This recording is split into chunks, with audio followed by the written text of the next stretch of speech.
At Fountain Tire, the savings come in threes. Up to 25% off select tires, a mail-in rebate of up to $100 off a set of 4 select tires, and $50 off a $150 service. We're basically the VLT of savings. Until April 25th. Restrictions apply. Book today. With the lead up to the playoffs underway, players are definitely stepping up their game. And the fans are doing the same. Simple snacks like chips and dip may work at the front half of the season, but now more and more fans are rocking the Wilhauk beef jerky for game time get-togethers. Just make sure you bring enough for everyone if you want to be invited back for the playoffs. Make your next hockey game day a Will Hockey game day with Wilhauk beef jerky, only available in Leduc. Get yours today because you don't win games with salad. Do you work for a company that wants to reach people who love sports? Or maybe you're looking to hire people who love sports. Sports 1440 partners with dozens of local businesses, connecting with tens of thousands of Edmonton sports fans every day. On the radio, on the listening apps, on YouTube, and on social media. Contact our sales team today to see what Sports 1440 can do for you. Email Gregor at sports1440.ca to get started. Hi, Mike here from Northgate Chevrolet Buick GMC. We're the #1 dealer in the world. Just kidding. If we were, would you care? We're the #1 dealer in Canada. Still kidding. You probably still don't care. Tell you what you will care about, our March Madness sale going on right now. Discounts up to $30,000. And the grand opening of our Autoplex, a massive indoor showroom. No self-proclaimed titles, no iPads, no trips to Vegas or hockey jerseys, just a really good deal. Stop in and see us today, 13215 97th Street, or visit us online at northgategm.com. You're in Northgate country. The longest-running basketball show in Canada airs every Saturday morning at 10 on Sports 1440. Hoop City with Paul Sir introduces a new generation of basketball talk, and it's right here on Edmonton's home for sports, Sports 1440. This ad is presented by the United Conservative Caucus. The new Alberta-Ottawa energy deal will significantly expand Alberta's oil and gas production and create thousands of jobs, thanks to the leadership of Alberta's United Conservative MLAs. The consumer carbon tax is gone, the oil and gas production cap is eliminated, and the net zero electricity regulations are over. Let's keep Alberta strong and free. Visit unitedconservativecaucus.ca/surveys.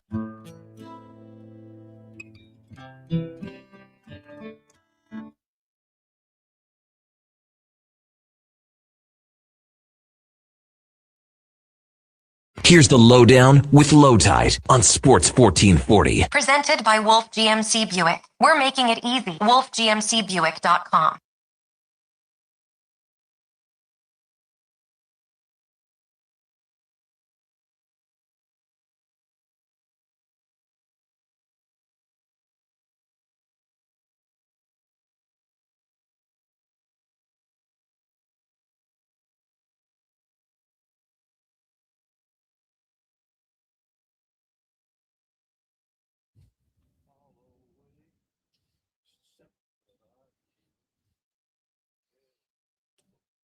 Welcome to the Lowdown. Today's show, Oilers versus Kraken, heading for Pacific Heights. The Maple Leafs are an early distant warning sign for the Oilers. Blue Jays were going well and then got pounced. Damn it. And the CFL draft is coming.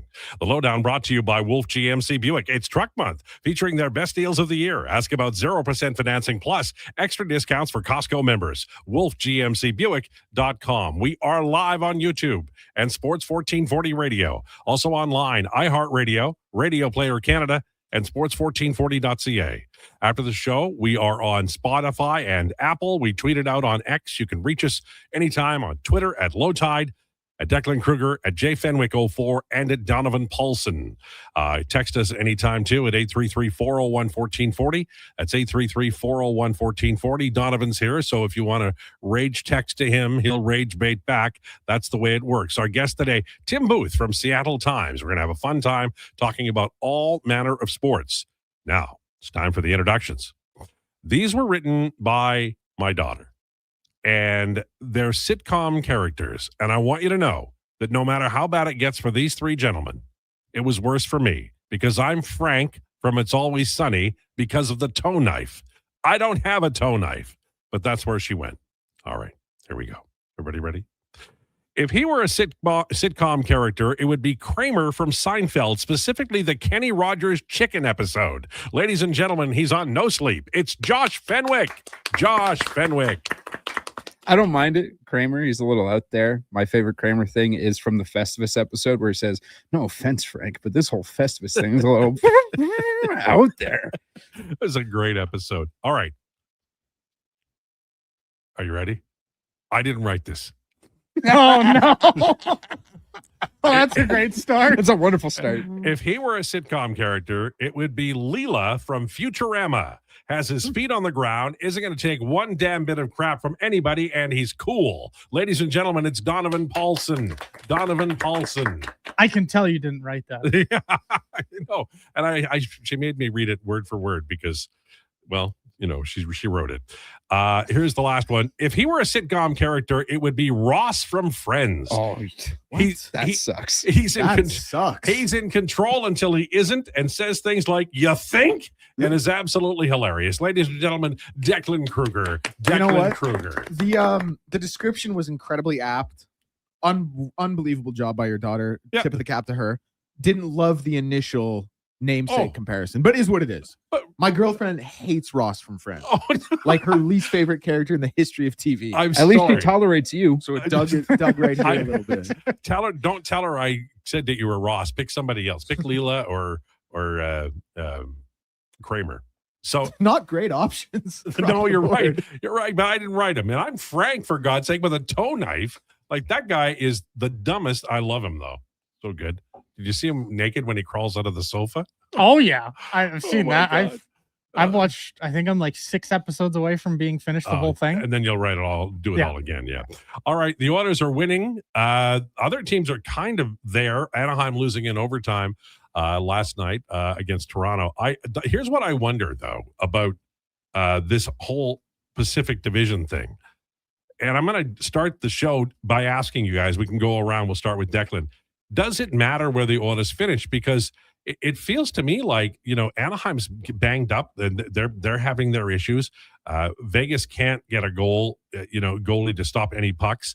So, like, is the great unknown of who's going to come out of the Pacific, basically, if the Oilers are upright, they're going to win it just because everybody else is so banged up. And I understand Leon's not back yet, but he will be.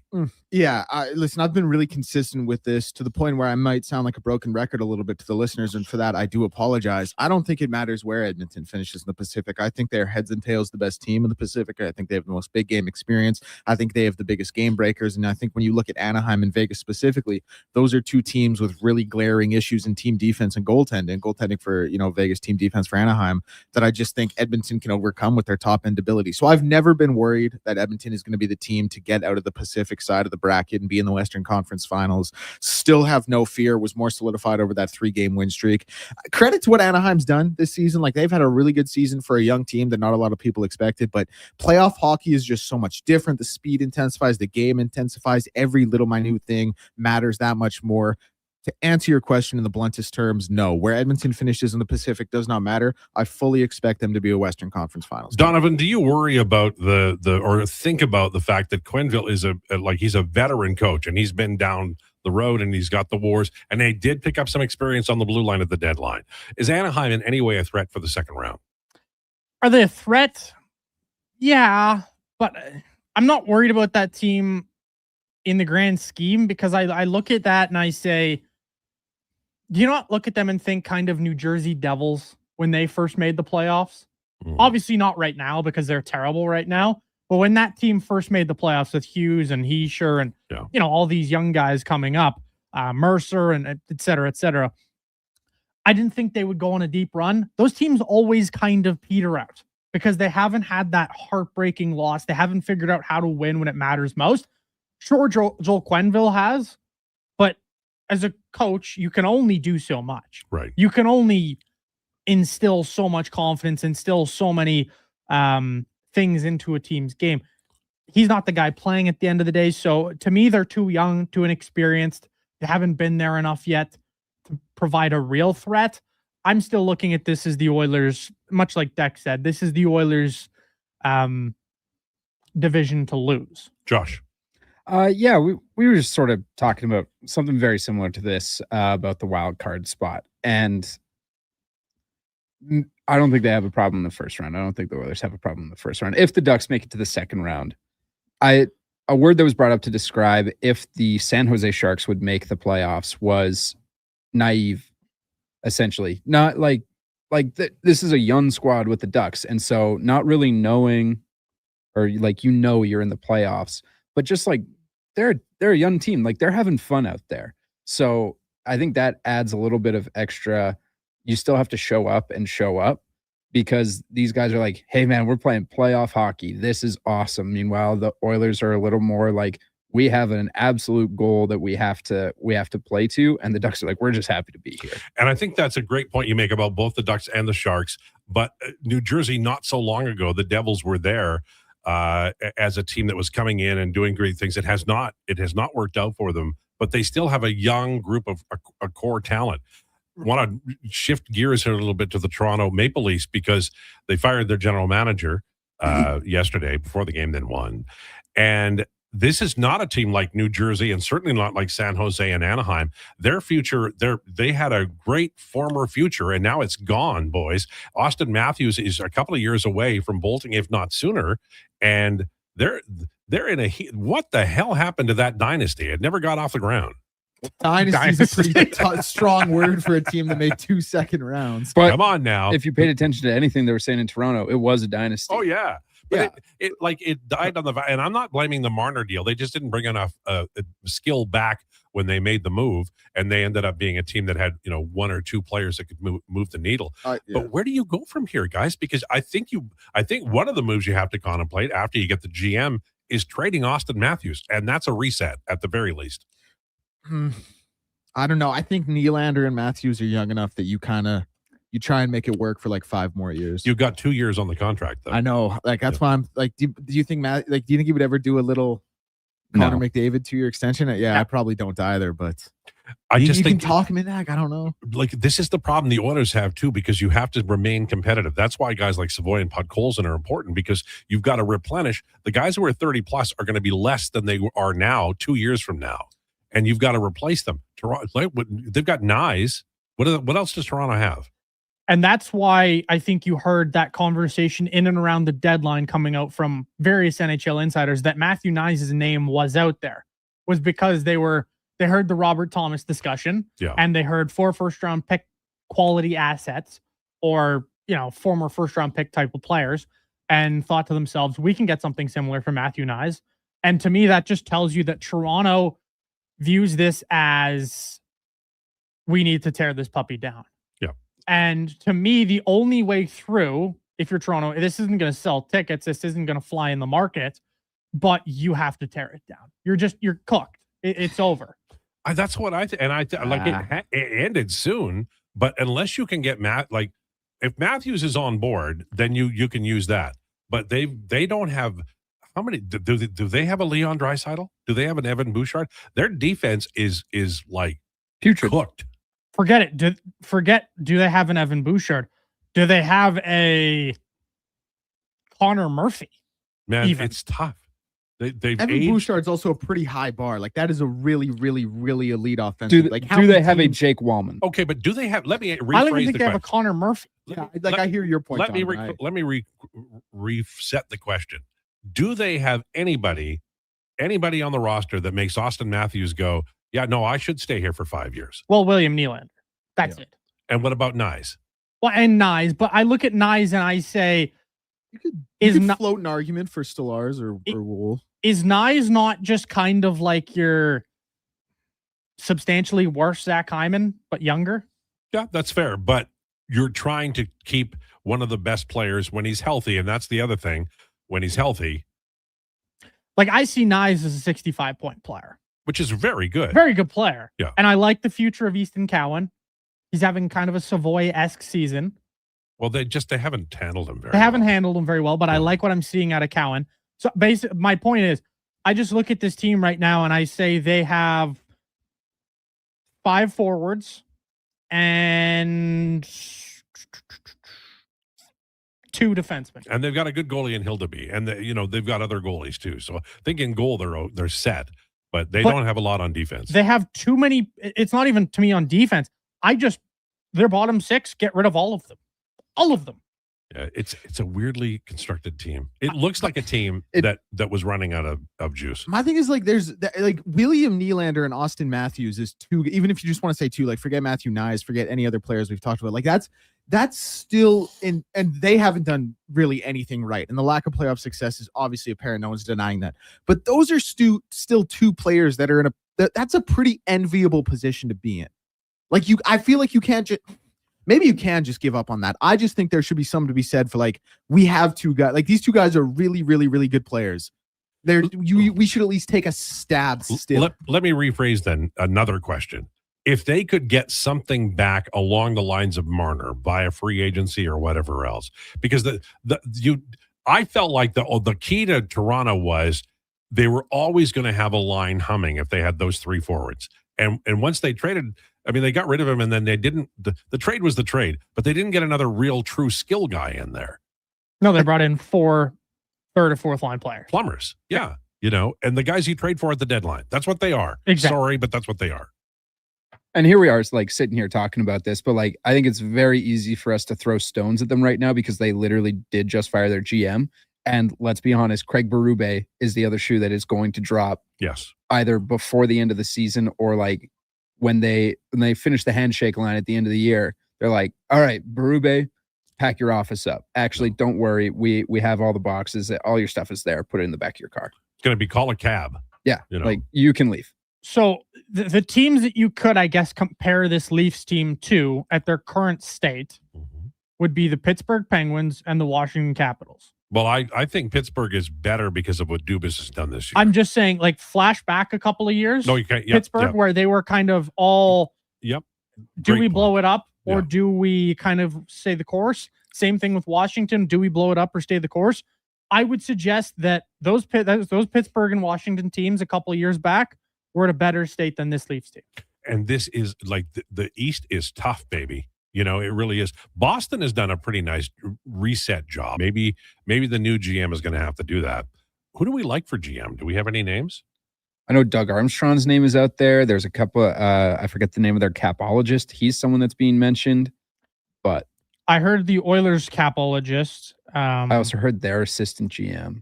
The Oilers capologist is being considered for some GM jobs, and I forget his name. Sorry, but I don't know. I look at that job and I wouldn't. If I was a genuine up-and-coming GM, I'm not touching that with a 10-foot pole. I don't think the Leafs want to touch anyone with a 10-foot pole that doesn't have GM experience, though. But which basically leaves Doug Armstrong. If I was Doug Armstrong, I'm looking at that and laughing. I'm not even going anywhere near that. Okay, let me ask you. This is a great subject. Now, we're looking at teams that are looking for GMs. Is Toronto the worst opportunity? No. Well, I think it is. You're in an absolute hole. And you can't win. You can't win. No matter what you do, if it fails, you're junk. And there is no, because the problem with the next GM that's going to step in there is you have to make the decision of, do we tear this down or do we continue to go for it? And the problem with the latter is this free agent class. I don't know if you've looked ahead. It's terrible. Stinks. Terrible. It's Everybody's gone. Awful. So you have to make this decision. And if you're going to make the decision to continue to go for it, you're going to have to make a ton of trades this offseason and mortgage your future, a future that you don't even have. So I just look at them and I say, there is no chance to win. There is if you go the rebuild route, you're going to have to rebuild for probably like the next 7 or 8 years. Yeah. Or at least with some of the other teams that stink, you at least have a team that stinks and you have some young talent. There is nothing here. Bill Scott, by the way, is the capologist. Yes, for you're the right. Edmonton Oilers. Should have remembered that. Well, that's okay. They've got a few people in the front office now. But yeah, Toronto's a tire fire. Yeah, it's tough. This is one of the worst constructed teams that had such high expectations to fall short of them in hockey for a while. Maybe in sports, all I'm doing is comparing it to the Clippers from 2019. Let me go around. I know what Declan's answer is, so we'll let him start with this. But is the Toronto Maple Leafs championship window closed as of today? I mean, it's so hard to win the Stanley Cup. Like, it's the hardest trophy to win in sports. March Madness might actually might compete for that. But yeah, I mean, I don't want to shut the door, but like, how can I possibly say it's open based on what they're doing right now, combined with everything we've seen for the past decade? Yep. Like, you can't say it's open. Oh, and they spended the cap, and they have the most rabid fans in the world. But I mean, I think that fans are also realists. At least they should be, and not the ones in Toronto. I don't see how you get there. I don't see how you get there from it. Like, it's not Vancouver bad, but this is like, that's still my thing. I still think it could be this is worse than Vancouver. You think it's worse than Vancouver? From the point of view of where they are now, if they trade Matthews, then I think, and the fan base accepts a rebuild, then I think they're okay because there's going to be a little bit of a window opportunity here. Exactly. But if they try to build back this summer, they're dead in the water because they play in a really tough you conference. become the Vancouver Canucks 3 years ago. Dude, but if you flip Vancouver and Toronto's situation right now, like, each team had their own roster, and Toronto this past year had to trade off Quinn Hughes, and Elias Pettersson was doing what he was doing. Like, you would for sure say Toronto's in a worse situation than Vancouver if the situations were flipped. I think you're like, I don't want to speak for you, obviously, but I just think there's kind of a notion around Toronto, rightfully so, that things are worse now because of what may happen. I think Vancouver is in an infinitely worse situation than Toronto. I agree. Matthews and Nylander are still, like, they have a lot of problems. We've outlined that. That's still a decently enviable position to start things with. Now, if they can build off that, that's one thing, but still. You know why the Canucks are in a better spot right now? Because they actually have young talent. Not that they're not. Some of them are playing right now. Some of them aren't. They own their first-round pick. They own their first-round pick. They're committed to the rebuild. You look and you see Marco Rossi at second-line center. That's a piece to build around for your future. You look and see Liam Ogren. Not that I think he's going to be some super talented player, but that's a player for your future. Yeah. Zeev Buim, that's a player for your future. Rebuilds aren't guaranteed.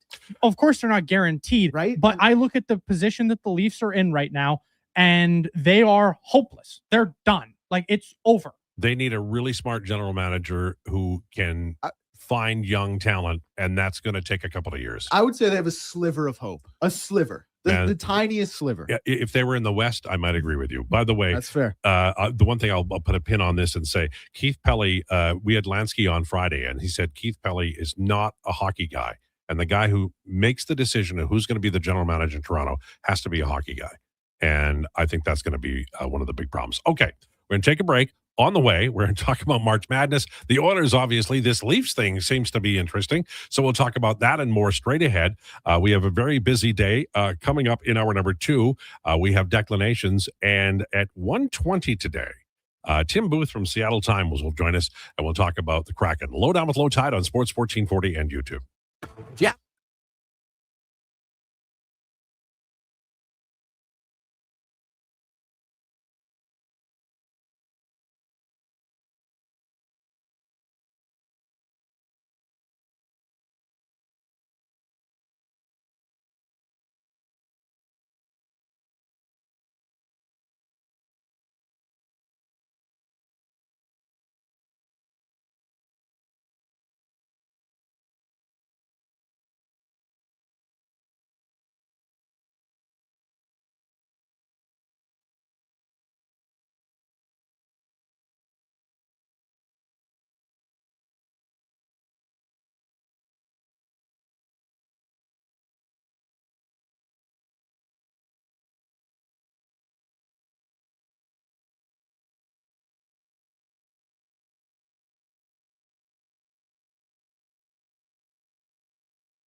Is what happened.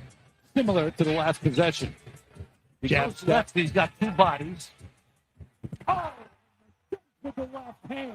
Went right last time, this time left. He's got four.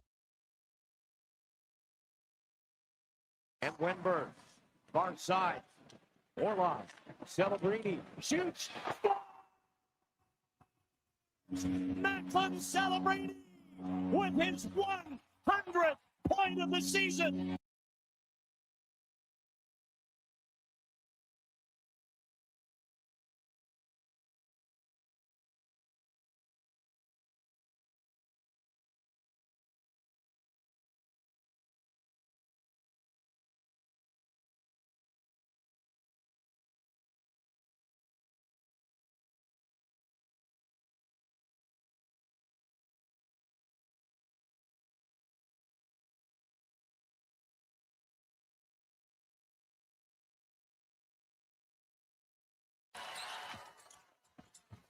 Graves catch. Fire.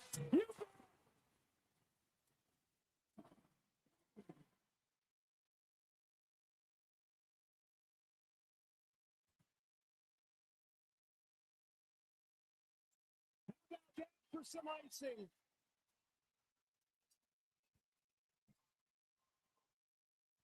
For the first time since 1987, Texas is headed back to the Final Four.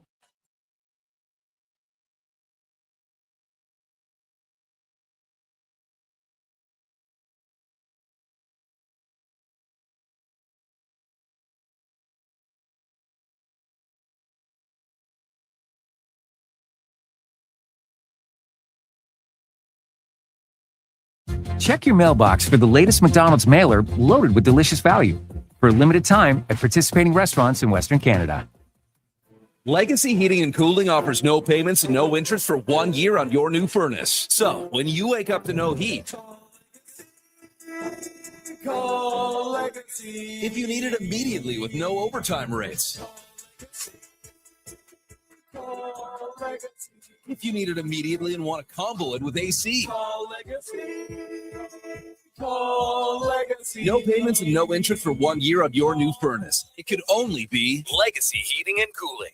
For over 60 years, the folks at Diablo Boots have been selling the best Canadian-made boots. Handcrafted in Winnipeg, Canada West makes the best quality cowboy, biker, and work boots for Diablo Boots with replaceable soles and heels. Why buy cheaper quality like Ariat, Justin, and Red Wing made in China when Canadian-made is better? Support Canada's workers and Diablo Boots for the best boots. So save on boots by Save On Foods. That's Diablo Boots, 3340 Gateway Boulevard on the east side of Save On Foods. Canada West and Diablo Boots, the two best names in the boots business.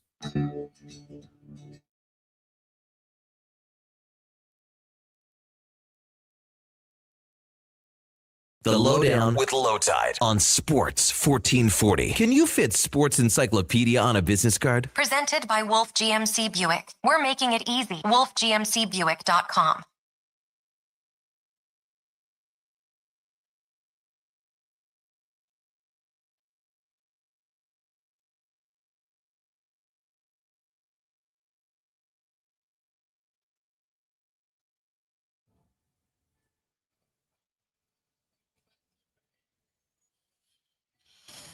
This is the Lowdown on Sports 1440 at 12:24. We're brought to you by Wolf GMC Buick.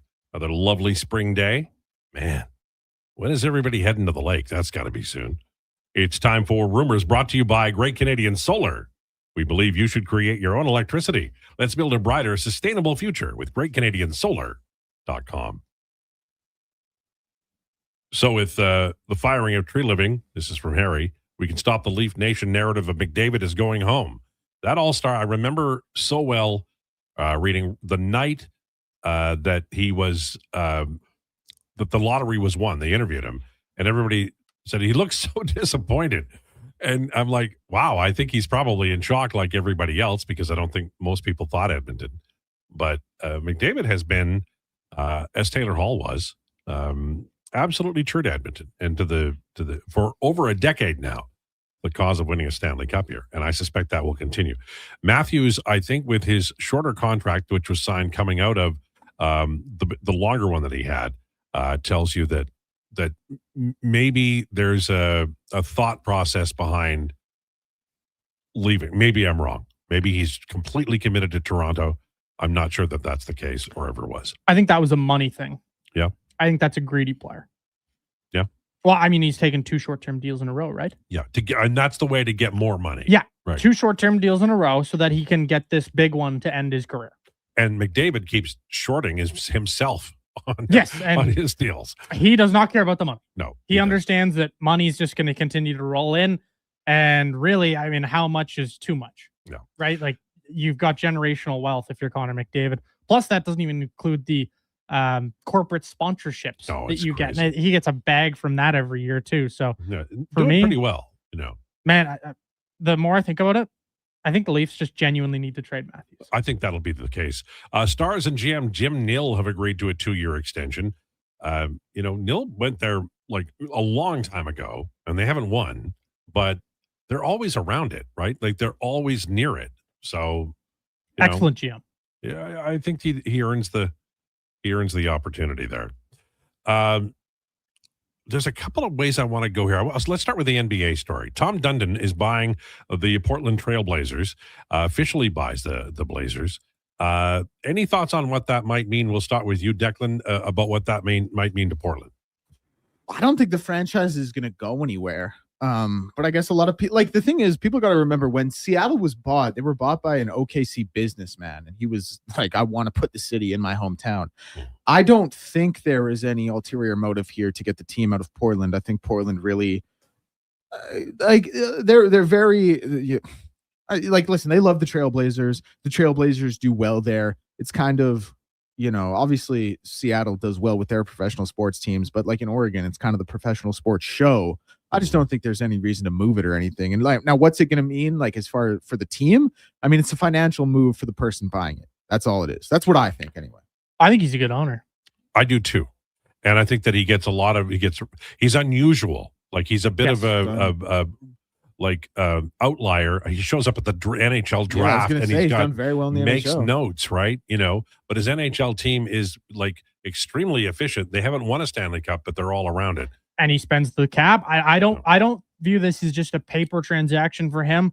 I think this is about an actual owner that wants to win something. Yeah. Now, granted, I mean, it's Portland. You ain't doing that in Portland. But I mean, hey, you never know, Get right? ready to Like, give Denny Avila $300 million. You get some good draft picks. You luck out. You never know. And the NBA is run by the players. So if the players all decide they're going to go to Portland for 2 years to win, a championship for some guy who's on the team. That's actually something that's kind of an interesting little tidbit. Like, how do you go from, the NHL to such a player-controlled league like the NBA as an owner? Like, I don't think it's something people would really think about, but that is something that has to be factored in. I think it's just a guy who loves sports. Yeah. And also analytics, like heavily into analytics. And NBA is like a absolute gold mine for analytics. They got every minute and quarter minute covered. And they're talking about it all the time. So it'll be fun. The other thing I want to talk about is the Rams apparently called the Eagles about A.J. Brown. We talked about A.J. Brown yesterday. Where is he going? Can we guess, or is it too far out? New England. And that's not just because I have A.J. Brown in Dynasty. I can't. They waived Steph Diggs because Steph Diggs, again, not the wide receiver he once was. A.J. Brown is still very much the wide receiver he is, even if we were talking about his drops yesterday. But he brings so much of that off the field stuff that I know, like, the Patriots aren't exactly like the team that shies away from that. But are you sure that's the guy you want to bring in to be your wide receiver one when you have a young core like that? I'm 100% sure. Honestly, I see him in New England too. It's the obvious fit. And it'll be picks, right? Like, because it's too late it'll be 2027 picks. Vrabes can also kind of like... And Vrabes had him before. Yeah, that's true. Actually, that's a great point. I totally forgot about that. Never mind. I was wrong. He's going to be a New England Patriot. We should hear that more often on this show, but we don't. Maybe we can all learn from young Josh. Okay, well, that starts with you. I was wrong. I'm not. But, if I was, I would say that. If you were ever wrong, you would say.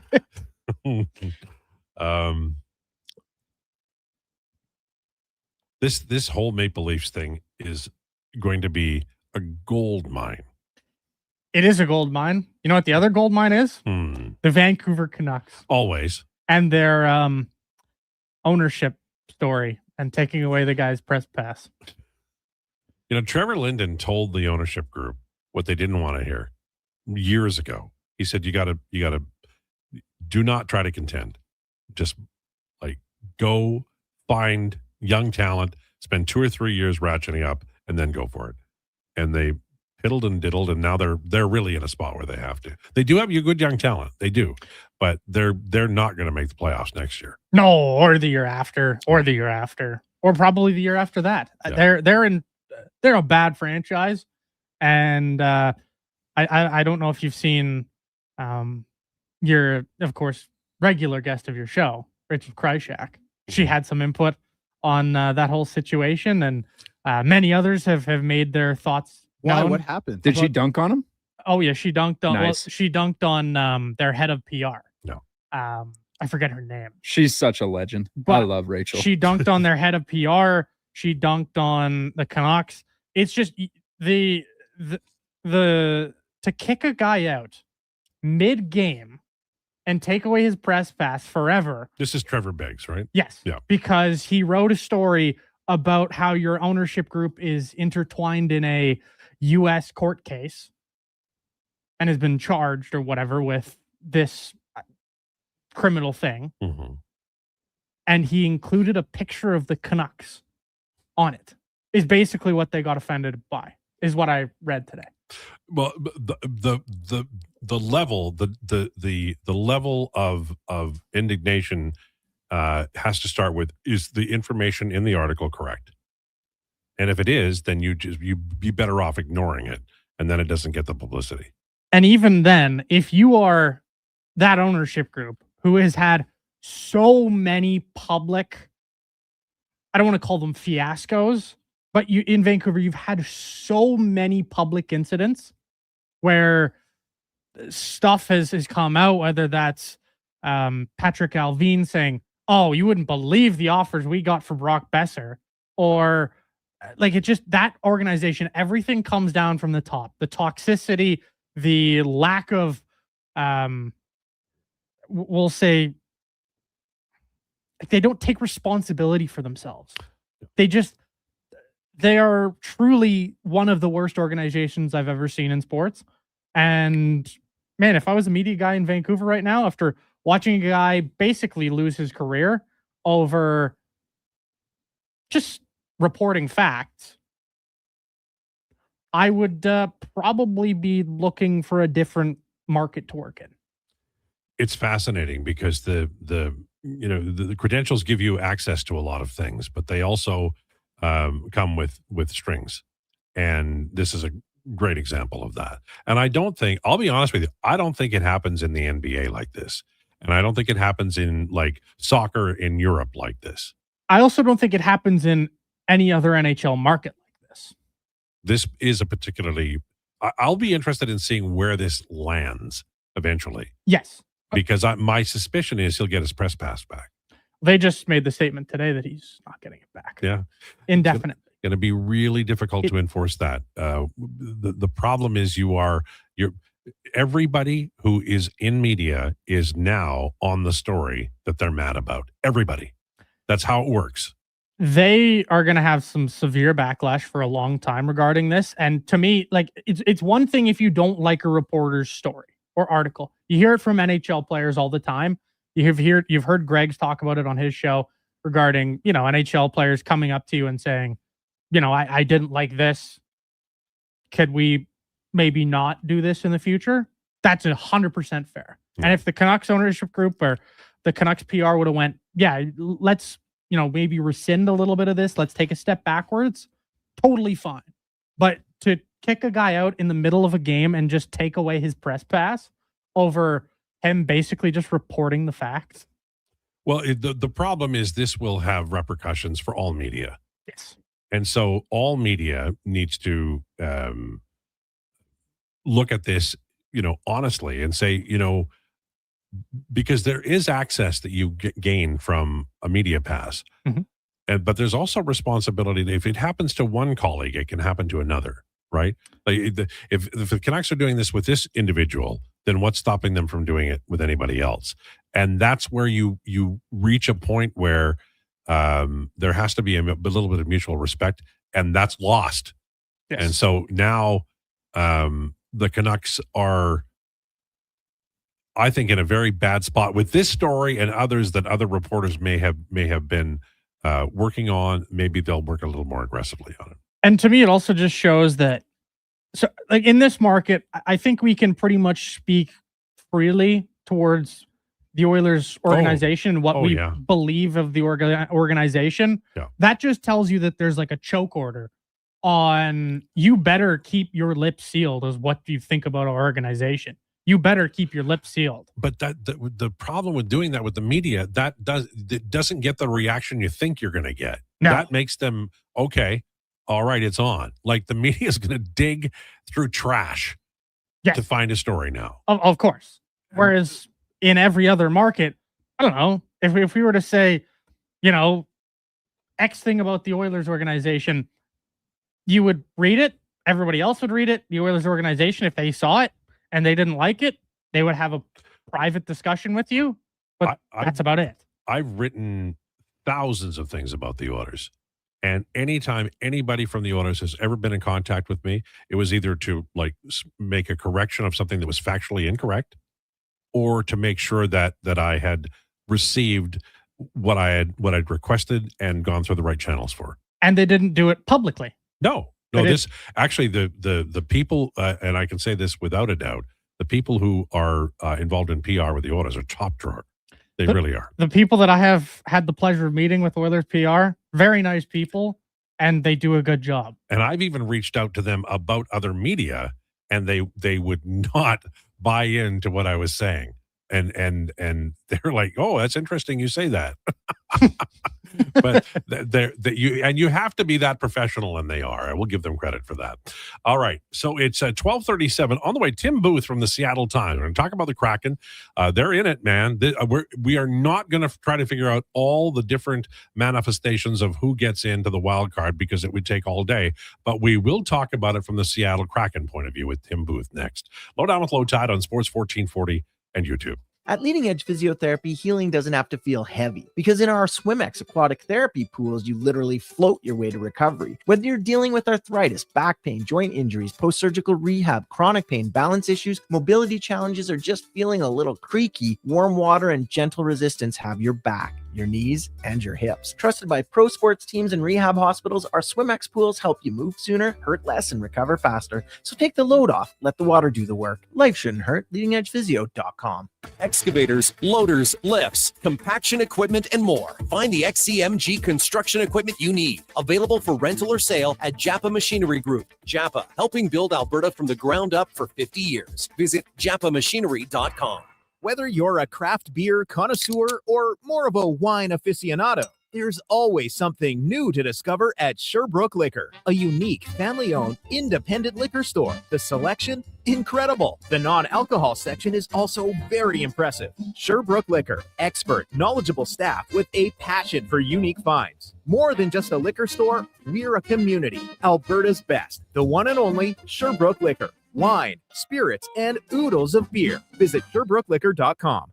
It's Truck Month at Wolf GMC Buick, and we know trucks. And we have the best deals of the year right now. Some have 0% for 4 years. We have 0% for 6 years. That's on our #1 selling GMC Sierra half-ton crew cab, or the Elevation, the AT4, or Denali. Yep, 0% for 72 months. And Costco members get an extra discount on some of our SUVs. Pop in today and drive away smiling. Wolf GMC Buick. We're making it easy. At Hughes, it's all about getting in and out quick and clean. No cash, no problem. With Hughes' new tap and wash system, all you need is your debit or credit card to get your vehicle sparkling clean. Find us at HughesCarWash.com. No fluff, no fillers, just pure entertainment. Sports 1440 brings the heat with bold opinions, big personalities, and Edmonton's fiercest fans. This is your turf. This is Edmonton's sports leader, Sports 1440.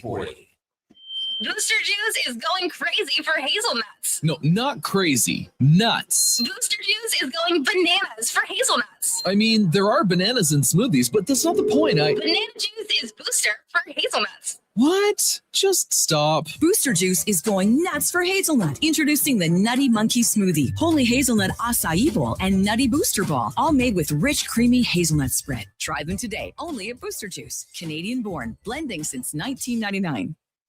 Five-time Junior Hockey League champions, the Spruce Grove Saints, are excited to be back on the ice at the brand new Thompson Family Arena. Be part of the action and enjoy some of the best Junior Hockey Canada has to offer by experiencing a Saints game for your next outing. Tickets range from $10 to $17 with free parking and some of the best food and drink specials in town. For more information on tickets and how you can become a partner, go to sgsaints.ca. Hey, I'm Ryan Reynolds, and if you're like me, you never stop wondering what the future holds. The one thing I do know is that you'll be able to enjoy my maple butter glazed donut at Tim Hortons because it's so fluffy and delicious that it'll never come off the menu. Never, ever, ever. Try it today at Tim's.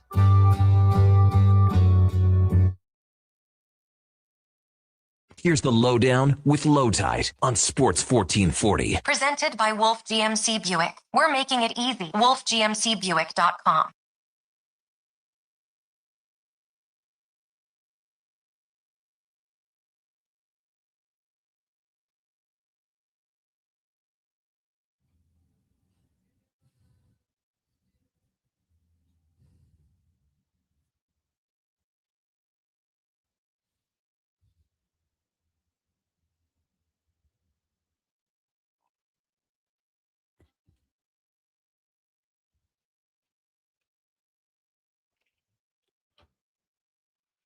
This is the Lowdown on Sports 1440, brought to you by Wolf GMC Buick.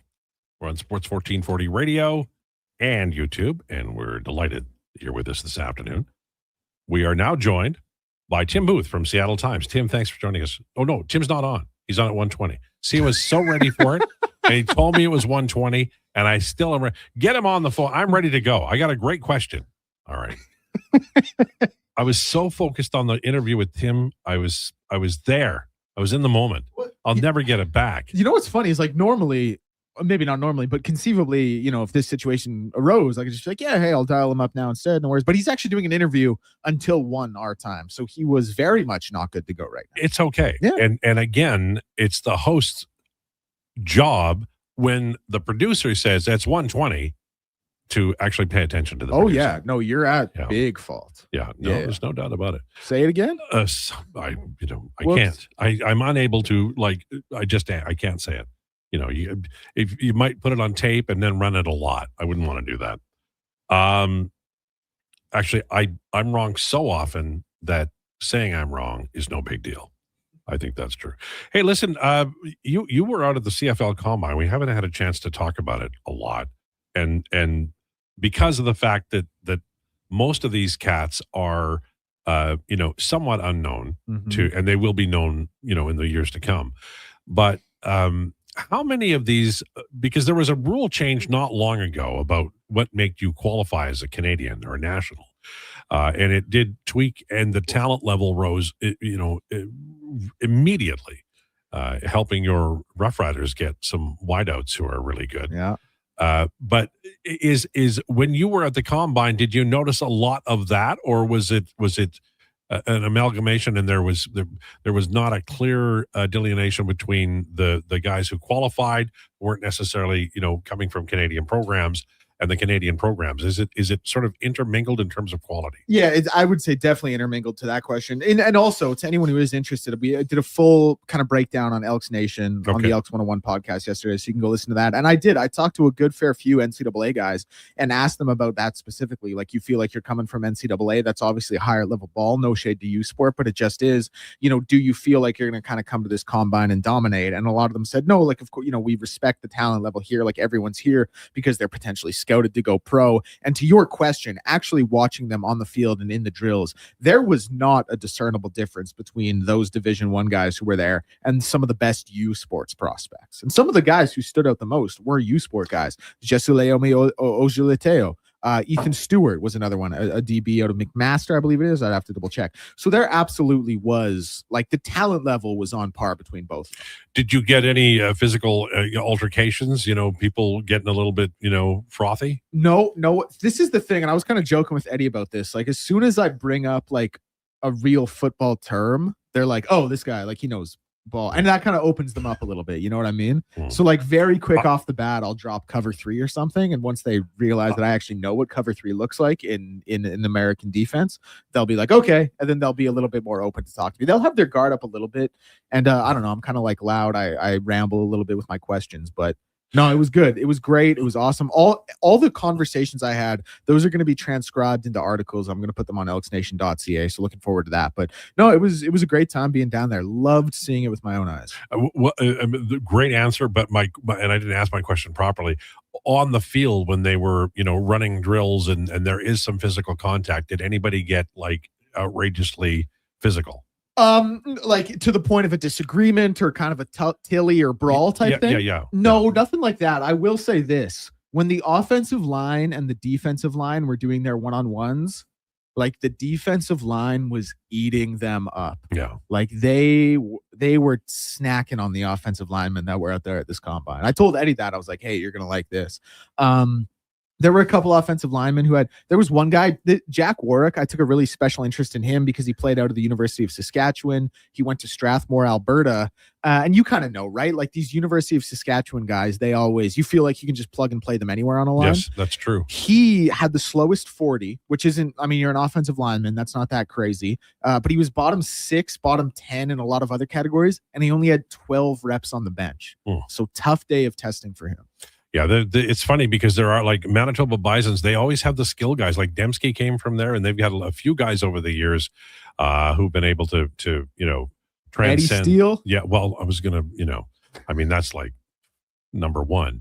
But I am interested in it, and I have noticed in the last few years that even though the linemen are always the big deal, more skill, like some cornerbacks and also some wideouts and guys who are capable of playing some of the more prominent positions in the league. And I think that's an advantage. You always want to have like your center and one of your tackles at guard, least. usually guard, yeah. And then you want to have that, and then maybe you've got a linebacker and maybe a DB. Because you got to get to 7, right? They haven't changed that, have they? 8? Okay. Yeah. All right. Yeah. Anyway, good times, and I'm really looking forward to reading your stuff. 2-hour show, Al. I know I made a mistake. It happens. Hang around. It'll happen more often. Good afternoon, fellas. I'm not reading that. I don't know what it's about. What's going on with the KFC meal? Kyle Connor has a KFC meal. Yeah, like I assume it's like a sponsored thing he has with KFC, right? Dude, that's so awesome. I would assume so. I had no idea. And that's in in the market, I guess, right? Well, I would assume he just found out today, or he said he found out yesterday in the store. So it's not just in Winnipeg. Okay. Apparently. All right. I don't know why it would be here. Well, that's what, like, no disrespect to Kyle Connor, but usually they make it local, like the Winnipeg or the Calgary. I don't Maybe know KFC heard all the Team Connor Oilers and their that's a good brand deal to have, man. KFC. Oh yeah, top drawer, no doubt. Finger licking. Damn straight. Okay, all right. I've had enough of that story. I'm moving on from it. Okay, 12:49. We're gonna slightly move over because young Donovan, who comes in here on Tuesdays and tears up the text line, angering everybody, and then we have to deal with it for the rest of the week because he said all these really unacceptable things to people on the text line. And mostly Josh has to deal with the anger and the rage Wednesday, Thursday, and Friday. But inside that aggressiveness that he has, there is a brain, and there's some real smarts. And you said to me, at the time and then during preseason, that Jays fans should look out for Dylan Cease because there was every chance you felt that he could have the kind of season that Robbie Ray had when he was in Toronto.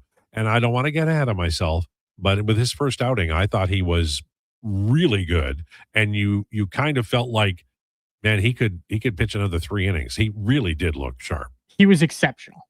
He was genuinely everything you could have hoped for and more in his first start. I look at Dylan Cease, and it was the exact same profile, but from the right side as Robbie Ray. It was fastball slider, and then a guy who had, we'll just say, an assortment of other pitches that he was capable of throwing, but didn't. So with Robbie Ray, a large portion of the Jays' change to him was throwing the fastball early and often in the strike zone. So it would set up the slider for, it was a disgusting slider. It was awesome. Always had great movement, always got great numbers. It never got hit, but he just never was able to effectively use it because of how erratic he was with his fastball. Right. And Dylan Cease looks to be the same thing, but also Dylan Cease has mixed in this curveball. He has mixed in his changeup. He has the other 2 pitches, not really using them a ton, only like 2%. But if you looked at the usage rate of his fastball and slider last year, it was about 82%. No. If you looked at this past start, it was only about 62%. That's a huge difference in the eyes of a hitter. There's 2 extra pitches that you have to respect, and it's a big difference to me.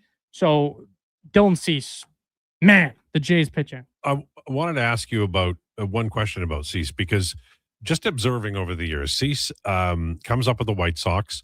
They're not known as a overly innovative, ownership group or organization, but he wins 13 games and 14 games. And then Padres give up quite a bit to get him, and he wins 14 games with them. And then in the second year, he got into trouble. He had control issues. He was, in the fourth inning with 95 pitches, and it was a tough year for him. He went 8-12, and his ERA ballooned by 1. And so my question for you is, a guy like Cease, when he gets to Toronto, do you think that he would have had some exposure to new ideas in terms of pitching in San Diego?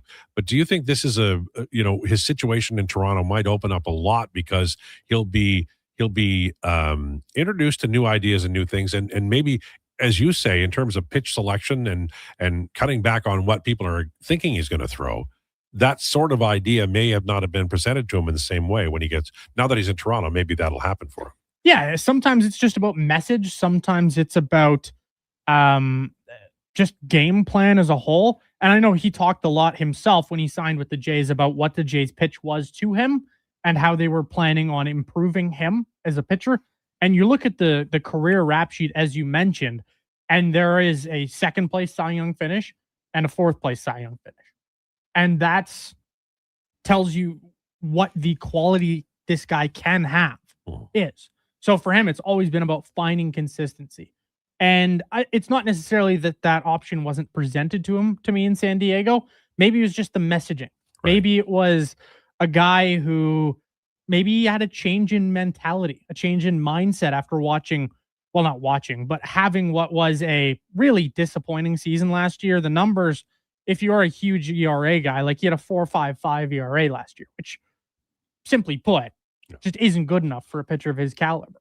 Really quickly before we go, maybe talk a little bit, if you can, about Mike Soroka and the immaculate inning against when it was his debut, I think, with the Diamondbacks. 9 pitches, 3 outs. That's incredible. Oh, it's incredible. There's a reason that gets highlighted, right? No. Immaculate innings are one of the harder things to do in baseball. One of the harder things I would say to do in sports. To have an immaculate inning is unbelievably impressive. And I'll touch briefly on Michael Soroka. This is a guy who personally I kind of wrote off. Mm-hmm. Well, I think a lot of people did. You look at his last couple of seasons, and he has been kind of a disaster. After coming off of Tommy John and missing 2021 and 2022, he's been awful. So this is a huge deal for him. And I will argue also this is a huge deal for Canada. No. Because this guy, prior to his injuries, was, I'd say, our best pitcher. Yeah. Certainly as a prospect, he really looked like the real deal. He was going to be awesome. And then he gets hurt. And now, I mean, it's only one start, but man, an immaculate inning is nothing to shake a stick at. It's not a no-hitter or anything like that. But you look at the amount of them at the end of the year, there's not very many. All right, 12:55 on the way. We'll talk to Tim Booth, honestly, from the Seattle Times. I've already asked all the questions, but I'll ask them again coming up. And we got Declanations, very special one for you. Stay tuned at 1:40. Lowdown with Lowetide on Sports 1440 and YouTube. It's time for an update with Declan Krueger.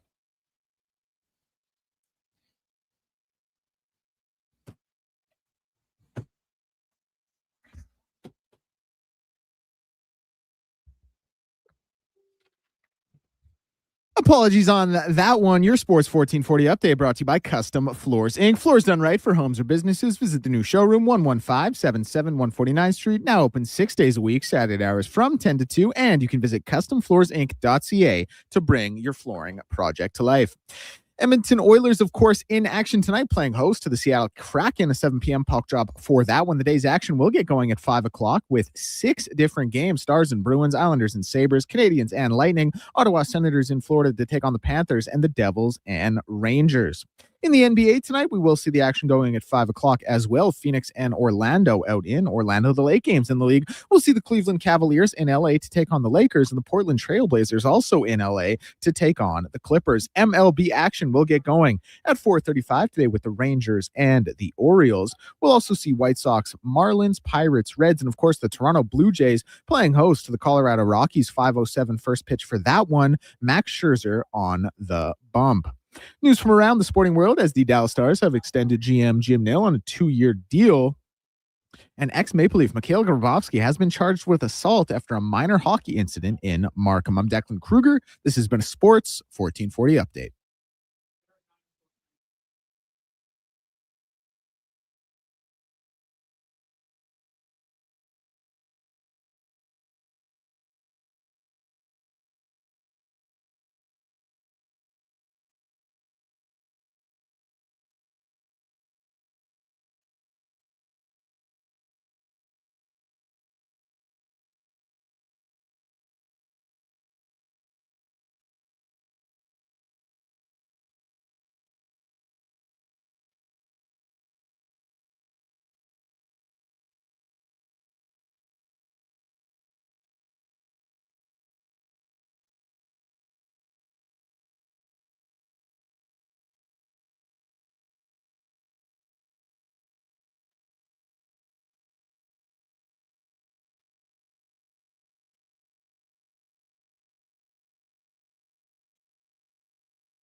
Here's the lowdown with Lowetide on Sports 1440. Presented by Wolf GMC Buick. We're making it easy. WolfGMCBuick.com.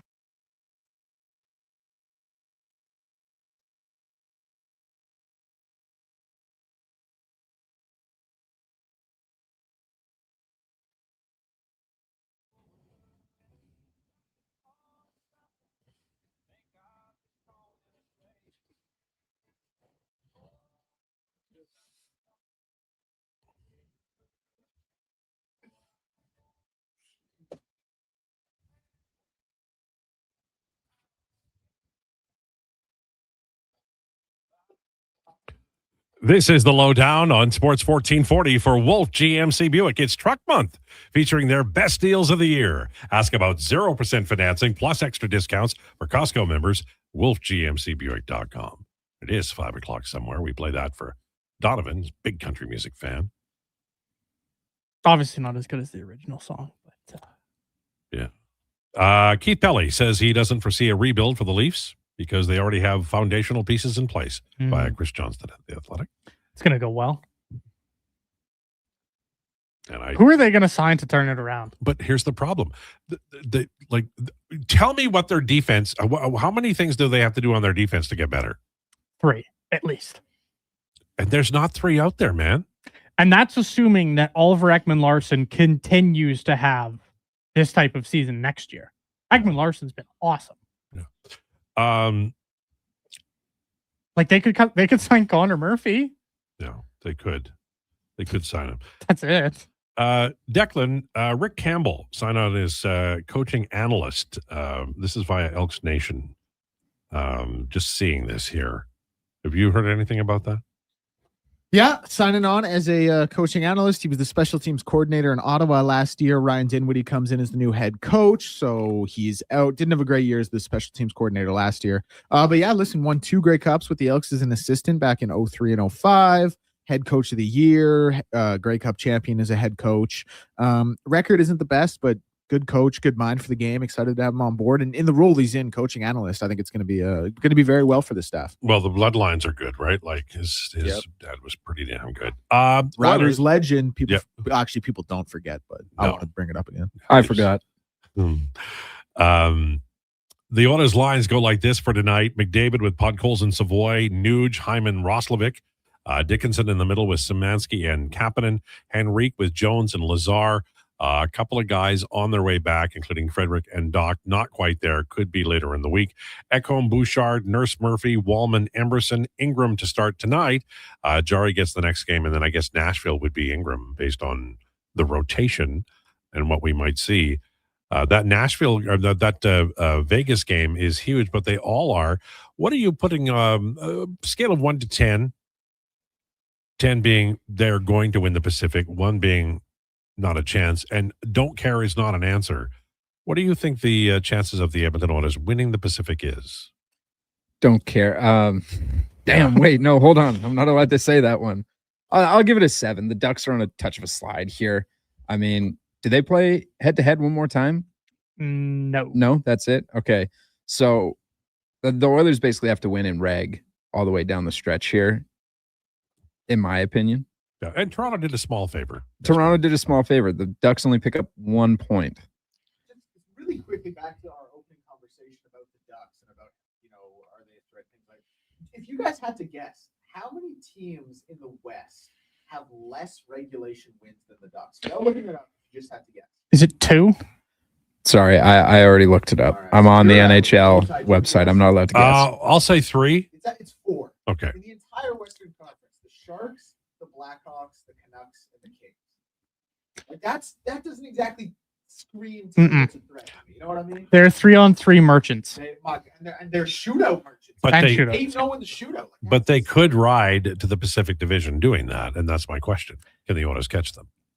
The Oilers could catch them. I'll give you a 5. I'm somewhere in the middle as to will the Oilers catch them or not. But as Josh said, frankly, I don't care. No, I understand that. Yeah, I don't care for different reasons, though. No. Yeah, I know why you don't care. The 2029 Stanley Cup Final is coming soon. That's I know. Hey, listen, again, if I called my shot correctly on that, I've been looking up what I'm going to get for my second tattoo, but that will for sure be a tattoo I get. I got It's the airwaves from the first time I say they're the 2029 Stanley Cup champions. So that you're stacking and racking your tattoo future right now. Well, because it would be the most amazing shot called of all time. Like you'd have to, that photo of Babe Ruth calling his shot, throw it away. I'm going to the Louvre. There you go. There you go. But I just want to thank you, gentlemen, for answering my question, even with the limitations I gave you. Not a one of you did. Not even close. I thought we did. We did what we were supposed to. You didn't. You sort of did it, but you didn't. You did not have your heart in it. You weren't committed to it. You're like, well, I guess if I can't give my answer, just absolute perfection, and that's what I expect from you. Good that's job. what we bring on the show. That's right. I don't like your question, so I'm going to answer a different one. No, hey, we answered your question, but we were just like, hey, you know what? The thing that you took off the table is the actual answer. That's why I took it off the table. I wanted but then we all answered it. Yes, we answered your question to the level that we saw fit. 5, 7, and 5? Correct. Yes. Okay. All right. That's more than I thought you'd give it. Because they're rolling. Let's be real here. Like even in losses, like they've looked good. I think it's more like a 3 that they win the division. Really? Yeah. Because at some point in time, you're going to be in second.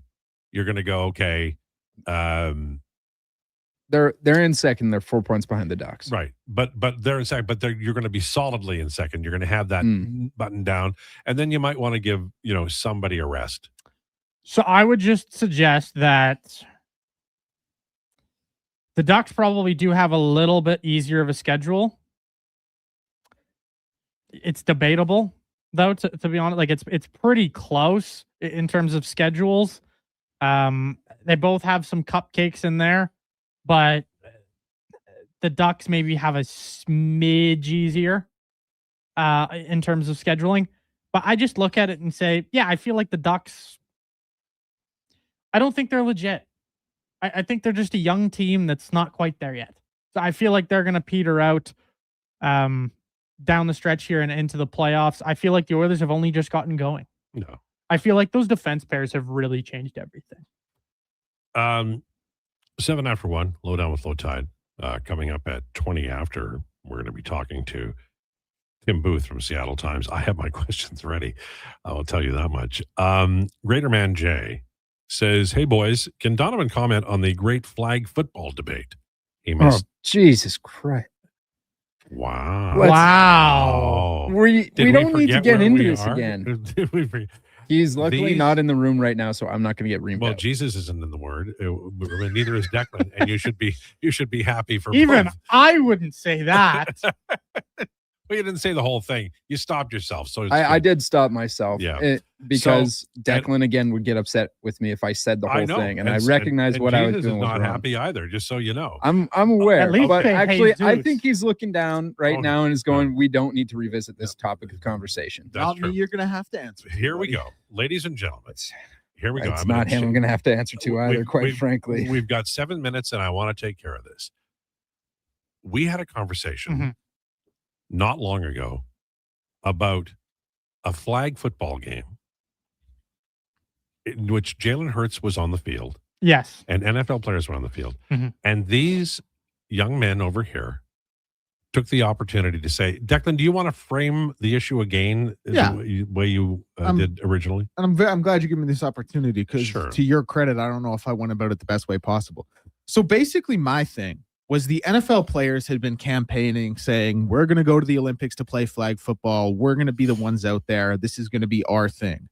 And the Team USA flag football organization or team, whatever it may be, they said, well, hold on, that's not guaranteed. This is our sport. And the NFL players said, no, like, we're going to go. We play in the NFL. Like, we're going to be there. And then they go out and play the game. And Team USA wins. They play in a tournament, actually. And Team USA wins it, the Team USA flag football team. And so my thing was, optically, that looks horrible for these NFL players who have been campaigning to play flag football in the Olympics, presumed it was just going to be handed to them, said, hey, yeah, we're in the NFL. This is our thing. They go out there, they lose this tournament. I think optically that's a terrible look after actively having campaigning and said we should be gifted this spot. And I said, it doesn't matter. It's not important at all. It doesn't impact the fact that they didn't do it. They probably didn't practice. They probably didn't plan. And so you can fault them for that. But on the grand scale of things, it's not going to impact. I'm going to shock you and agree with Dak. Yeah. I think optically it's terrible. And I think it is terrible. Like, we don't even have to agree. Also, it just is optically bad. I also just think, who cares? So to me, it would be different. Like, I think and in seeing some of the highlights and in watching some of that, it just looked like the smaller guys, because a lot of those flag football guys were kind of small and slight, right? Like they were skinny guys, they were smaller, they looked really nimble. Maybe if they were some smaller NFL guys going who I thought were really quick and weren't as easily I think it's a lot about how you maneuver your body. Yeah, and maybe they're different games. Yes, it looks like a different sport to me. Right. out So there. maybe when you go into it, you say, hey, listen, the NFL guys didn't win, but they play a different sport. And so Well, then don't send them to the Don't Olympics, send them to the representing them in the Well, sport. That's fine. But what I'm saying is that when you say this reflects badly on the NFL or on Hurts or anything like that, did they practice for 3 weeks even? But I don't think that matters. played- I just don't think they're suited for the sport. That's fine. But They're also like professional football players. They should be able to They handle should it. be able to, yeah. But you just said it.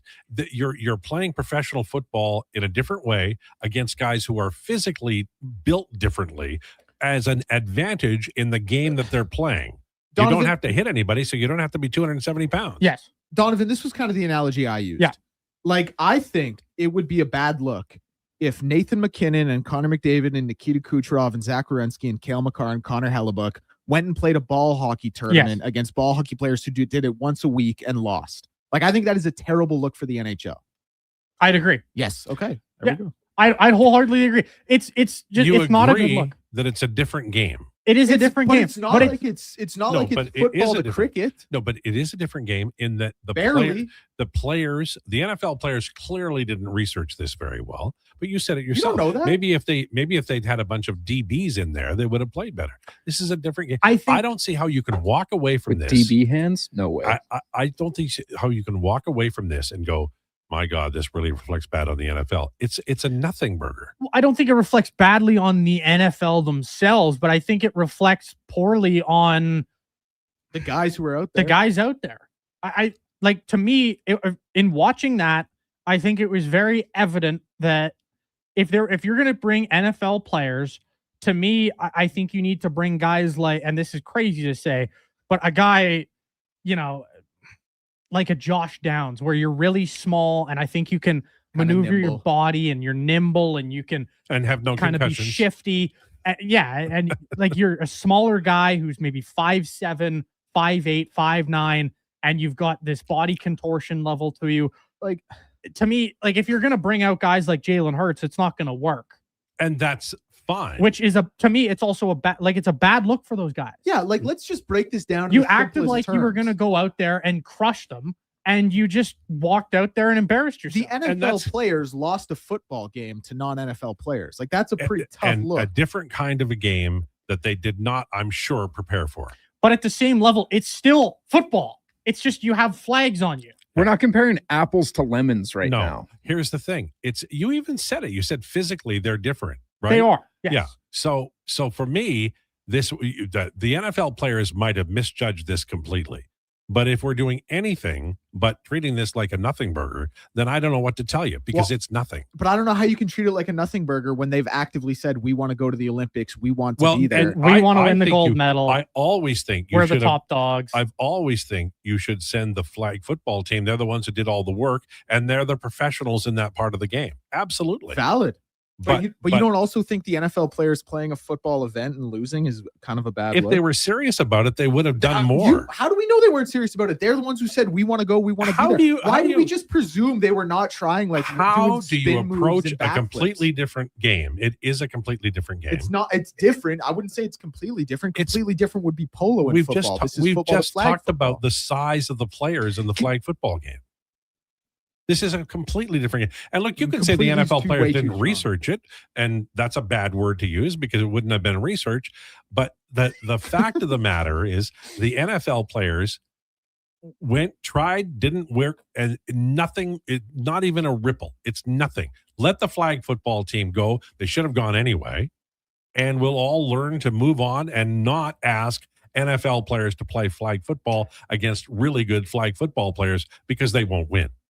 See, I think guys I would take if I was if the NFL players, I think you actually have to have like an active competition and just take your best guys who are actually the best at. Like, I think Lamar Jackson would be awesome at that. The flag football team should go because they won. Sure, it's fait accompli. I want the best actual guys on my team. Take the flag football. But team. man, I think that's tailor made for Lamar Jackson. He's shifty and nimble. He's big, but how many practices and preseason games do you think he'd need before he could play in a game? Not very many. Watch him run around when he has pressure on him. He'd need zero, but he's kind of a specific case. There you go. All right. Well, I enjoyed this. I just think it's a tailor made. You enjoyed being wrong again? No. Yeah, you're wrong. I'm now convinced that 3 of you are trolling me. All right. We're gonna take a break. On the way, we're going to talk to Tim Booth from Seattle Times about the Kraken and their playoff chances, and it might take a while. Lowdown with Lowetide on Sports 1440 and YouTube. Do you sit around at work listening to sports radio all day? That's right, my friend. There's no shame in it. It's the good life, and we're not here to snitch. Say, if your company advertised on Sports 1440, you could be the one listening for your company's ad every day.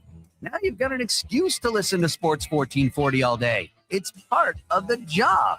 Sounds like someone's getting a promotion. Email Gregor at sports1440.ca. Let's get to work for you. What if you could hire motivated, safety-trained youth with no risk and funding to support you? At Careers The Next Generation, we make hiring easy with funded internships across Alberta in trades, IT, forestry, and more. Interns are WCB covered, complete high school accredited safety trained, and arrive ready to contribute from day one. With 42% of RAP students completing their apprenticeship by age 22, you get skilled workers faster. Spots are filling up. Visit careersnextgen.ca today. Mr. Rooter kinda speaks French. Je m'appelle Monsieur Rooter. Je suis plombier. Très bien, Mr. Rooter. Your name is Mr. Rooter, and you are in fact a plombier, a plumber. You are an excellent student. Au contraire, mon frère, je suis un excellent étudiant. Also, I'm not here for a French lesson. I'm here because someone clogged up the toilets. Ah, oui, right this way. For a plumber who speaks your language, call Mr. Rooter. Oil Country. Your seat is closer than you think. Starting at just $28 a week with a deposit-free payment plan available. Securing your full, half, and quarter season seats inside Rogers Place for the 2026-27 season has never been easier. Sign up for pre-sale access at edmontonoilers.com/season seats. Experience all that Rogers Place has to offer during an Oilers game night by visiting edmontonoilers.com/season seats. Bashaw Concrete Products. From concrete and septic tanks to blocks, precast water pads, jersey barriers, and aggregates. Farmers, contractors, homeowners. Plan your next project at BashawConcrete.com. Family owned. Over 60 years pouring. Bashaw Concrete Products. Once again, start here. BashawConcrete.com. Starting April 1st, you can get in the swing of spring with Pot for Dough at Nisku Ford. Shop amazing deals on their entire in-stock inventory of cars, trucks, and SUVs. You're sure to find the perfect ride. Then, with every vehicle purchase, you'll get your turn to Pot for Dough.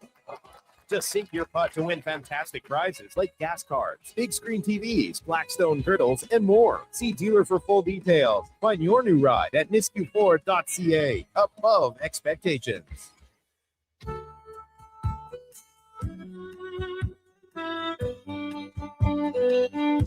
Portions of this hour brought to you by the Edmonton Oilers.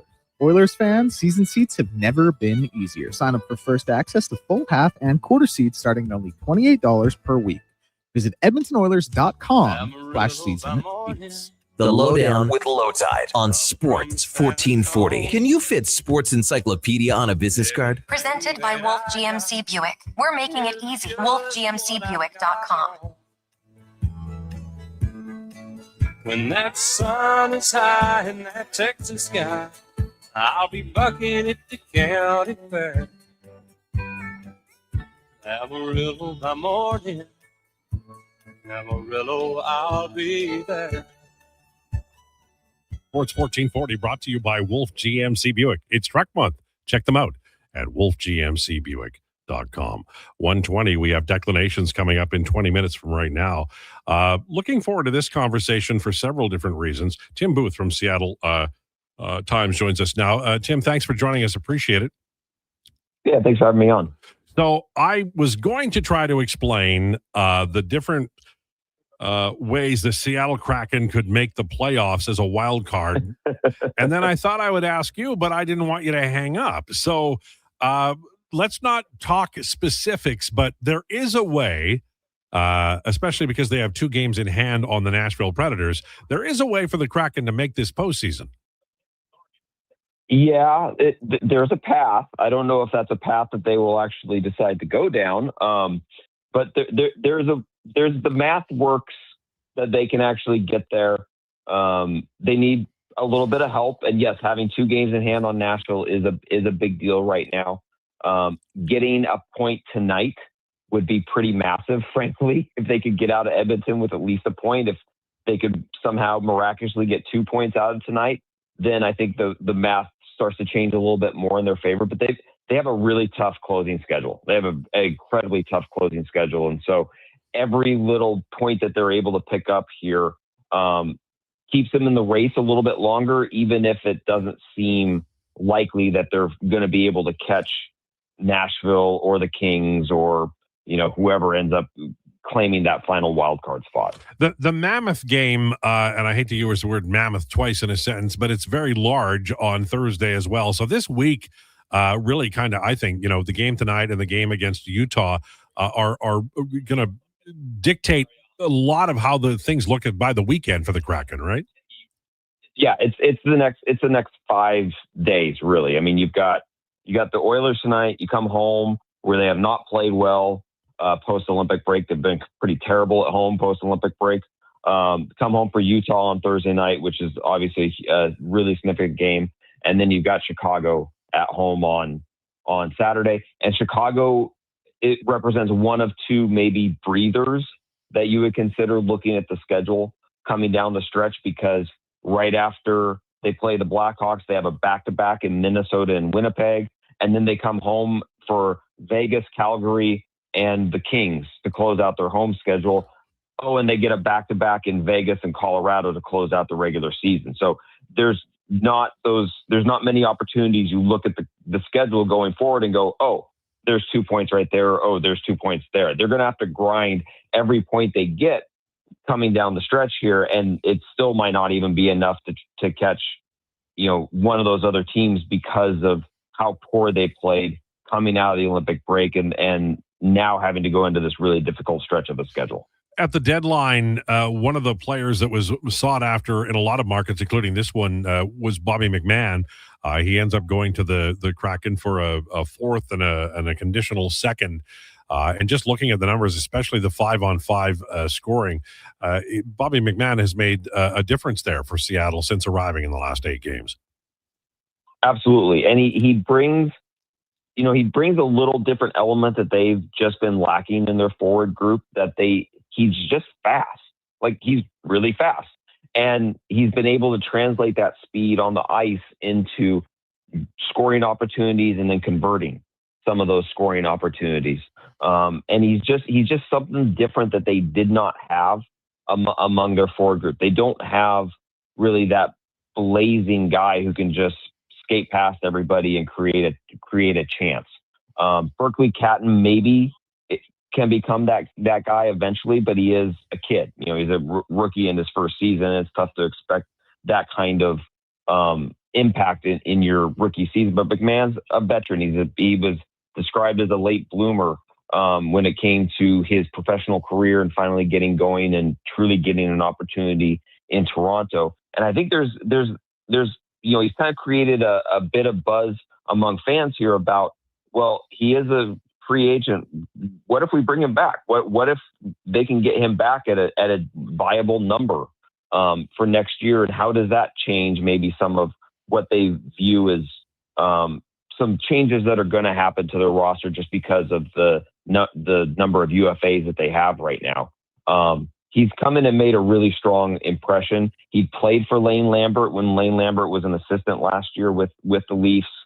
Obviously knew what they were getting, and now he's stepped in and really been impactful so far for Seattle. So all in all, it was kind of a very quiet trade, kind of like sort of a little under the radar because it happened right as the deadline was hitting on trade deadline day. But it's turned out to be a really important trade for Seattle to still linger on the edge of the playoff chase right now. Tim Booth, our guest from Seattle Times on the Lowdown with Lowetide and Sports 1440 Radio. There are people in this city to this day who are angry about the Jordan Eberle trade, which happened, like a long time ago, almost a decade ago, to the Islanders. And when he moved to the Kraken, there was talk of, maybe they can, sign him as a free agent. Maybe there's a trade to be made. And I know he's had some injury issues since getting there. But this is, I think, year 5 for Jordan Eberle in Seattle, having a really good year. I think he leads the team in offense. A really fine player, very slick, very skilled. How important is he to the Kraken efforts? Well, considering how difficult offense is to come for this team, the fact that he's leading the team with 23 goals this year is pretty significant. He's obviously the captain. He's their leading goal scorer. He leads the team in points. And And he's shown a level of maybe resiliency that I don't know if everyone fully appreciated coming back from the injury that he suffered last year. Like, he suffered an incredibly rare pelvic injury that, based on what the doctors here in Seattle had said, they've never seen that injury take place in a hockey player. Like, that level of impact when he crashed into the boards against Chicago was the kind of impact that leads to an injury typically seen in more contact sports like rugby and football. It was a really major injury. And so the fact that he even got back on the ice last year and then to get back this year and be as productive as he has been at the age that he is, I mean, he's not a young guy anymore. He's 35, to the point where Seattle was willing right before the deadline to sign him to a extension to keep him here and take away any chance that he becomes a UFA this offseason. I think that all that speaks to his general importance to this franchise still being young and still trying to find its way, and having at least, a captain to center around who not only is a great guy in the dressing room, not only is a veteran leader for the group, but at 35 is still going out there and producing to the point that he's your leading goal scorer and leads your team in points. You probably don't want that in a truly successful team, to have a guy at 35 leading your team in points with 51 points on the season. But it's for where they are right now and still trying to find who their offensive stars want to be or could be in the future. He's incredibly important to everything they're trying to do. So I have a question about Chandler Stevenson. I know that his goal share is poor. I also know via Puck IQ, he plays an enormous amount of time against the other team's top, 42.9% against the other team's top opposition, the elite players. It looks to me as though he's being asked to take on some heavy lifting, and he's minus 20, and we know that doesn't jive with the rest of the group. Is that a role he's played all year, and does the coaching staff feel as though it's an important role by him, or is he considered to be a player that has not been able to meet the challenge, and it is a big challenge? It's a little bit of both, because if you ask the casual fan, they look at his production, they look at the raw numbers, they also look at his contract, and they go, why? Why is he here? So if you just look at it in that prism, it looks like he's not living up to, the contract that he signed a couple of years ago when he came here as a free agent. But the structure that they have with who they have down the middle as their centers right now, he kind of needs to take on those matchups. He kind of needs to be the guy who goes out there against McDavid or goes out there against McKinnon or, name your top center in the league. Like, that's the matchups he's going to take, because Matty Beniers is really developed a pretty nice two-way play for Seattle, but he's still kind of young and he's still trying to figure out how to be more successful when he is matched up against those top line centers. So he kind of slots in, and all along, Beniers is always kind of projected, to me at least, that he's eventually a 2C. Right. Like, if he's your 1C, you're kind of lacking, and he's probably more of a 2C. And if he's your 2C and he's on that second line, that's a pretty good second line. That goes more to speak to some of Seattle's roster construction, that they're in that position. But that's meant that Chandler Stevenson has to take on a lot more of those matchups. And so if you look at the raw numbers, it doesn't look good. But you look at it a little bit deeper, like you pointed out, with the amount of time percentage-wise that he is matching up against top lines, it kind of maybe justifies or makes sense a little bit more why his numbers are where they are. Shane Wright is interesting to me. There were rumors about him, being dealt, so I looked into him, and is this a little more math too. His goal share is 43%, expected goal share 57%. That implies some bad luck, bad fortune. But it's always felt to me as though, and correct me if I'm wrong, that maybe he's not fulfilling the role that the team would like him to, and he's a young player, and so there has to be patience. But he's also a player who's impatient to get to whatever level he's heading for. So is this a player that you see being long-term a Kraken? And if not, is this a player that you think might benefit from a change of scenery? So anytime you're a top 5 pick, there's going to be an enormous microscope on how you develop and what you're based around what your expectations were. He's plateaued. I mean, without question, this season has been a plateau, if not a little bit of a dip of a season for Shane. And as you point out, some of that is bad luck. Some of that is they've kind of shuffled lines to try and figure out how to unlock a little bit more offensive production from him. Some of that is he's struggled a little bit with some of his defensive responsibilities of what Lane Lambert is asking him to do in this system.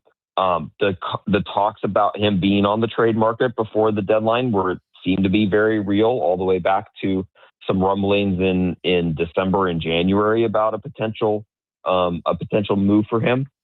We go back to how Seattle's roster is constructed and how they don't have that top line scoring threat. They don't, they were in the talks about Panarin and that never came to fruition.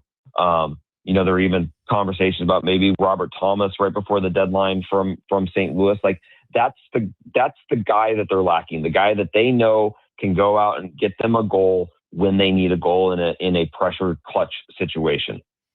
The one piece that makes the most sense when you look at their roster right now that could be moved in the offseason to maybe get that piece is Shane Wright. And if you were to package Wright and one of Seattle's plethora of draft picks together, you might be able to put together a pretty good package to wedge someone that fits that need for them out of an established team or more of an established player who's shown through their career that they can put up points and score goals.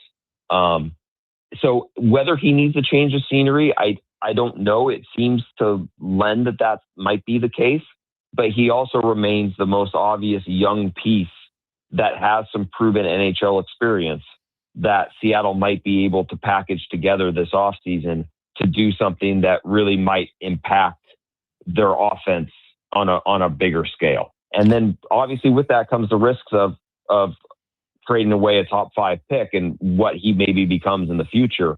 But if this team feels like it's, 1 or 2 pieces away from actually contending for a playoff spot in a season when the West isn't as down as it is, he might need to be the piece that's parted with in order to get something in that helps them more. Final question for you. One of my favorites when he played here was Adam Larson. Just a really tough, smart, shutdown kind of defenseman. I know that he's been providing that kind of quality play for the Kraken since getting there a few years ago now. How has Larson played? I know he's got a lot of miles of NHL hockey, and that can wear down a defenseman. How's he played this year, and what's the forecast on Adam Larson? He's played pretty well. I don't know if he's played probably as well as he had the last couple of years. Maybe you'd say it's a little bit of a dip of a season, but his durability and his consistency is, it seems like it's unmatched. Among defensemen in the league. He just played his 1,000th game on this road trip down in Florida. He's going to be honored on Thursday night before the game against Utah back home. Just like you asked for a steady defenseman, and he's a steady defenseman. And he's been paired with Vince Dunn pretty much from day one of arriving here in Seattle. And Vince has a little bit of a tendency to be up and down.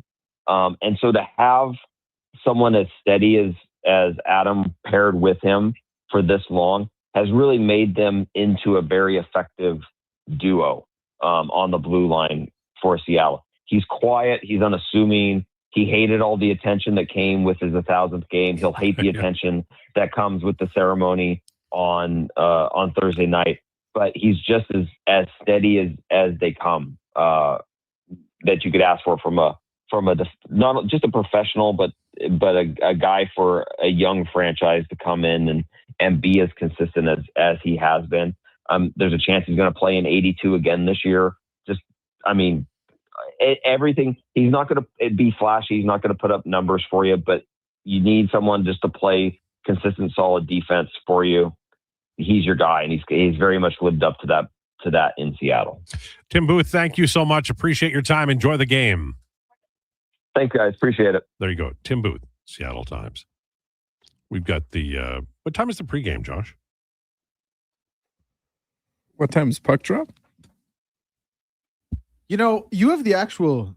Is he not in the room? Oh, he's not in the room. Okay, my fault. Puck drop is 7. All right, so pregame at 6. All right, we got Steady Talker Walker. Steady Talker Walker, and you get Donnie the exec. Yeah, I don't have to go back to back for shows. When we get into the break, I got to ask Donnie about his team. His baseball team? Yeah, big time offense. Big time. He's got bats to the sky. Pitching, little dicey. Yeah. Didn't you inherit that bullpen though? I inherited the best part of my team that I inherited was my pitching. The hitting was the worst part of your team. Now it's the worst part. You should see what he's got. Because I went full offense. Yeah, he did. All right. On the way, Declanations. Lowdown with Lowetide on Sports 1440 and YouTube.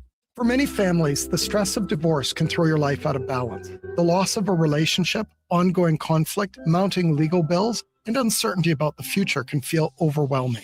Hi, I'm Corey Anderson with Fairway Divorce Solutions. At Fairway, our team helps you restore balance through mediation, negotiation, and a unique step-by-step process. With 2 offices in Edmonton dedicated to serving your needs, our goal is simple: to help you navigate a path back to peace and clarity. Visit us today at Fairway Divorce. Come for Canada's largest trade shows, the biggest names in entertainment, exhilarating sporting events, and more. And stay for the experience at the Edmonton Expo Centre. Looking for the perfect place to host your next big event? From trade shows to galas, meetings, and concerts, the Edmonton Expo Centre has the space, event expertise, and service to make your next event unforgettable. With over 522,000 square feet of flexible event space, in-house catering, and operational expertise, they bring your biggest vision to life. Learn more at EdmontonExpoCenter.com today.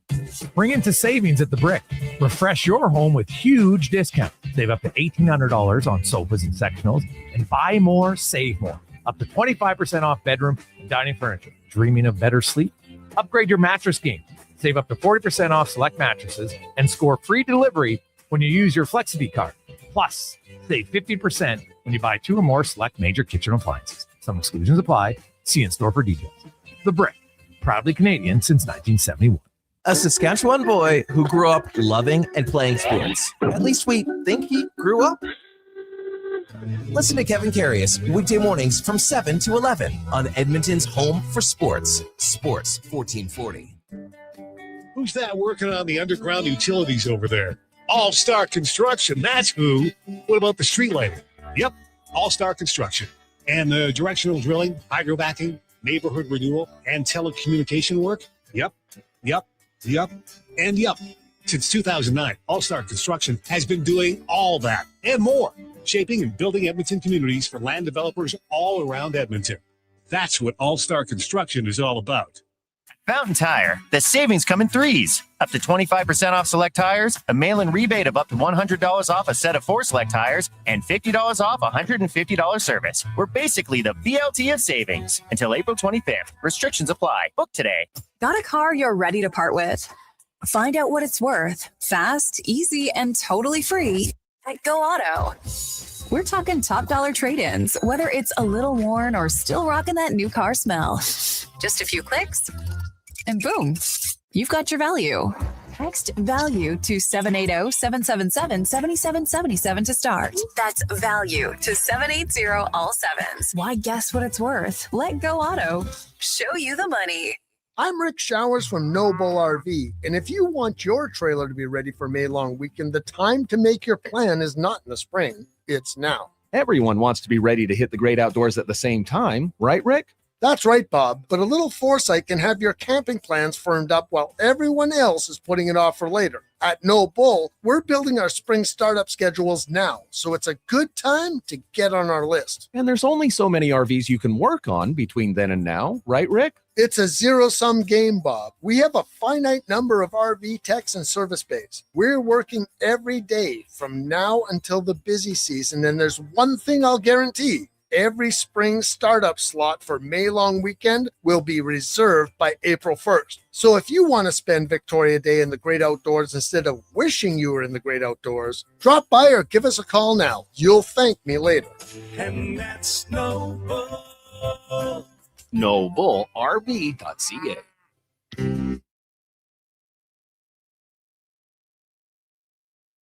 Here's the lowdown with Lowetide on Sports 1440. Presented by Wolf GMC Buick. We're making it easy. WolfGMCBuick.com.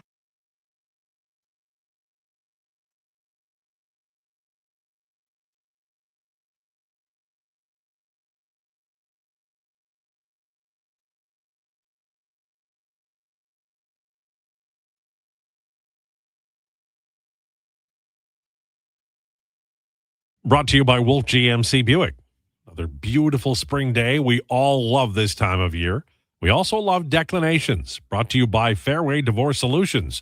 Divorce can be different. We can help you make the road to a new life easier. Fairwaydivorce.com. And with that, Declan, the floor is yours. Heat check ice bath, our favorite round table activity. Maybe we'll get back to how my name is one day. Shout out Ty Nestler. He still emails me and players and clues. I do greatly appreciate it. Yeah, and we will get back to using it. But we're doing heat check ice bath today. I assume Josh and Donovan are prepared. Lowetide, I don't know if you're going to take a beat here. Oh, yeah. No, I'm ready to roll. I'm ready. My heat check on March 31st, the Tuesday of Holy Week, are the NBA referees for finally calling some offensive fouls on that foul baiting guru, Shea Gilgeous-Alexander. Game on the line, clear as day push off on Javonte Green, and he's sitting out there shocked like he's a grade 10 theater kid trying to make the senior play. Like, it is unbelievable what this guy gets away with. And then when it finally goes back his other way, he can't take it on the chin. I mean, he was out there shamelessly flopping around trying to get out a win over the Pistons, who didn't have a single star, barely had any starters in that game. The NBA refs finally getting a clue. The rest of the world finally getting a clue. By the way, fun stat. SGA had 25 free throw attempts last night. Over their last 5 games, Wemby has 23 free throws. Jokic has 22. But the NBA refs, you are my heat check. You're finally catching up to things. Now, the Pistons did lose the game in overtime, so that stung a little bit. But the NBA refs, you're finally getting it right. You're finally catching up. You are my heat check of the week. And my ice bath, it's actually myself. So, quick little story here. So I went into the gym yesterday after work just to go for my run, whatever. And the guy working at the front desk, who's like very clearly a manager, he stops me and he's like, "Hey man, do you want a month of like the black card, the upgraded card? I'm just on the base plan or whatever." And I'm kind of like, no, it's cool. And he's like, "It'll only take a second." And I'm not really like trying to do this, but I want to be polite as well. And he's like, it's only going to be a second. I'm like, whatever, free month of the black card, sure. So I thought, like, the way it was pitched to me, the way it was described to me, you had a little attitude. No, but the way it was pitched to me, the way it was described to me is like, "Hey man, you get a free month of the black card. If you like it, then you can upgrade." You got. I got so bad because I got fully upgraded to the black card plan, which just happens to come with a free month. I thought it was going to be get a free month if you like it. You can sign on. It was not that at all. It was I got fully upgraded to the plan with a free month. I want this guy. There should be festival seating when this guy's doing the thing. Like, so, but he actually lied to me, which is like crazy. Like, unless he withheld the truth. Well, wait a minute. I could no. He framed the issue, boys. So what I'm going to do, I think today, it's a masterclass. So what I think I'm going to do today is I'm going to walk into the gym and I'm going to say, "Hey, cancel my membership." Fully down. Like, I'm going to cancel it all the way to the nub. No membership. They can rip up my card or whatever. And then once they do that, it's actually an app. Then once they do that, I'm going to say, "Hello, I would like to sign up for your cheapest membership." Like, because the way he phrased it, he was like, "Here's a free month if you like." And I knew I was never going to upgrade because I'm not staying there for the tanning beds. Are you kidding me? Like, I don't need the massage chairs. I go there to use the gym and shower and get out. Like, I don't need all these extra amenities. So I'm going to go in, cancel the membership, and then sign up for the cheap one that I was already on. Parkland Mall, 1982. I'm just sitting there in my car waiting for my girlfriend to come out of the whatever it was, Tasty Freeze. Lady walks up to me and she says, hi. 15 minutes later, I have a 5-year subscription to McLean's magazine. I still don't know how it happened. Dude, Cat Dad texted in, tomorrow Declan will have the platinum membership. Dude, and Stula made a great point too. He's like, they make you provide a death certificate to get out of that membership. Ha ha ha. Yeah, no, it's ridiculous. I got so bad. And I was sitting there like in the changing room, like looking through it on the app. And I was like, wait, I just have a full Black Card membership right now. Like that isn't what I agreed to at all. So they got hand up, I got. But I was also pretty... I think I was pretty viciously lied to. That guy is worth his weight in gold. All right. Who's next? But my thing is that, and we'll get to Josh and Artem in a sec. Because my thing is this, like, it's not like he just was a great salesman per se. He just like lied to, like, that was how I perceived it. I was just straight lied. I know you're having issues with this, but we're going to move on. It's my segment. I do what I want. But yes, you're right. We're also going to continue to tell you it was a masterclass in sales. Yeah. And we're on you are his the side. idiot. We're on his side. I was lied to. Did I mention the Parkland Mall McLean's 5 years? you know what the simplest answer to this would have been? You just standing your ground and being like, no, I don't want to try the Black Card membership. Here's the thing. I didn't think I was getting the Black Card, period. I thought I was getting a month of What did you think was going to happen? He was like, you were going to get a month of the Black Card perks for free. The implication he didn't lie to you. He didn't lie. The implication was that, yeah, true, I guess. But the implication is that then I can upgrade to it if I want. I do not want to. This is oatmeal all over again. This is the cupboards all right, all over you guys go. I'm shutting my mic off. You guys go. This is I want a monument to that sales guy in front of the Can we workout please place. hire this man? You want a monument to liars? Gregor is driving over to the gym right now to hire this fellow. All right. Yeah. All right. Anyways, my heat check, not sports related. Project Hail Mary. Last week when we were doing heat check ice bath, I went that night to go see Project Hail Mary with my sister. I have now seen it twice. It's so good. I think I cried harder the second time when I saw it than I did the first time. And it is lovely and it is fantastic. The music I really enjoy. Ryan Gosling. This is the Doug Flutie story, right? Sure. Ryan Gosling is a Canadian treasure. And I remember as soon as I walked out of it the first time, I told my sister, I don't want to hear anyone say anything bad about Ryan Gosling as an actor ever again, because he was acting next to a puppet for 2.5 hours. Well, he's a great actor. He is fantastic. So anyways, if you haven't seen it, go out and see it. The movies, they're alive and well. Shout out to Ryan Gosling. My ice bath. George Kittle and the 49ers injury curse that seems to follow this team everywhere. So obviously, for those of you who don't know, George Kittle is Cody Ponce's brother-in-law, and they all went to Toronto last night. And for those of you that don't remember, George Kittle plays tight end for the San Francisco 49ers, who every week someone suffered a new season-ending injury because they're right next to a power plant, essentially, that is sending bad electrical waves through the ground and killing these people, essentially. And this is not the first time this has happened. I believe George Kittle and Christian McCaffrey were at another sporting event this year. I forget what it was. This is like Nick Colanos, Scott Colanos. Yeah. They went and sat courtside at a game. I can't remember if it was a Suns game or something like that, but they're sitting courtside at a game, and the star player suffered an injury. I was like, what the hell are these guys on? So anyways, yes, my ice bath is George Kittle and the San Francisco 49ers injuring everything they touch. There you go. Before getting to mine, I just want to say, after watching Project Hail Mary, well, I watched it a few days before you did, Josh. I walked out. I don't think I've ever walked out of a movie and just said, give everyone the Oscar before. Yeah. That was my takeaway from that movie. I loved it that much. It genuinely probably one of my favorite movies I've ever seen. Beautiful. But on to, we'll start with my ice bath, because Josh knows I hate these gentlemen. And I think everybody knows I hate these gentlemen. Brendan Little and Geoff Hoffman. Those are my ice baths, those two together, because the Toronto Blue Jays, I mean, first and foremost, the only two other times that they've started 3-0 to open a season is their 2 World Series years in 92-93. And then they start 3-0, obviously, in spite of Jeff Hoffman and Brendan Little. If you were to look at Brendan Little's current stats right now, I know it's early in the season. Brendan Little has given up 7 earned runs in 1.1 innings pitched. He has a 47.25 ERA. 47. Brendan Little obviously gives up the grand slam. Brendan Little is a disaster. Send him to the moon. Send him to Jupiter. I don't care. Get him off that team. And then Jeff Hoffman, I mean, the Jays just need an actual closer. That guy is, the bright lights don't, they flash too bright for Jeff Hoffman, in my opinion. He doesn't have the stuff. He's not a closer. When is Louis Varland getting promoted? Hopefully next week. But I feel like it's going to take a long time for the Jays to get off of Brendan Little. Like, they're going to give him a month or two, I feel like, to figure it out. But to me, Brendan Little, just DFA him now. Get him out of my side. I don't want to see that man ever again. There's some things, that guy's a disaster. Yeah. Awful pitcher. And then for my old heat check, I'm going to go in a bit different of a direction here.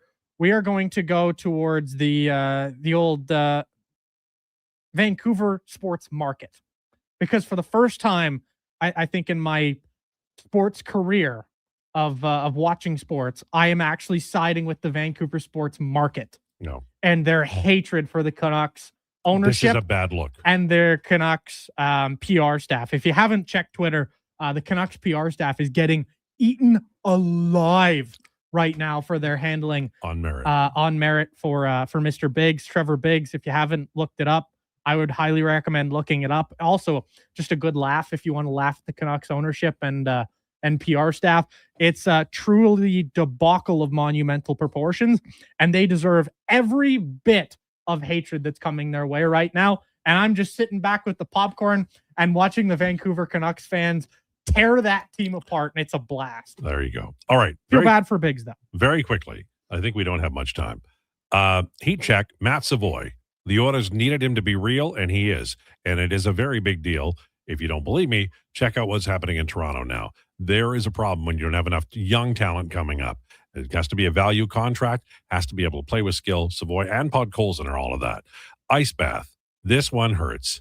Baseball's ABS challenge system is brilliant, but it arrived after Angel Hernandez retired. And that is horrible, man. That guy would have been checked on every pitch. And some of these cats already are. But my goodness, wouldn't you have loved to have seen ABS with Angel? Man, Angel would have been wrong 50 times a game. Too bad you only get 10 challenges. That's not even a joke. Well, no. But if you get them right, you continue to get infinite amounts. You get 2 wrong. Oh, yeah. Angel Hernandez. Okay. Angel Hernandez. Real trouble. He couldn't play. They'd have to fire him that day, the first day. Oh, my God. Would have been 50 a game. All right. I enjoyed this, boys. Even the flag football talk. Thanks so much for tuning into the Lowdown. Jason Krueger on the way next. Please enjoy your day. This is a Sports 1440 update. Brought to you by Sean Cunningham of Remax Real Estate. Get the home team advantage for your next move in the Edmonton area. If you're thinking about buying or selling a home, call or text Sean directly, 780-265-0165.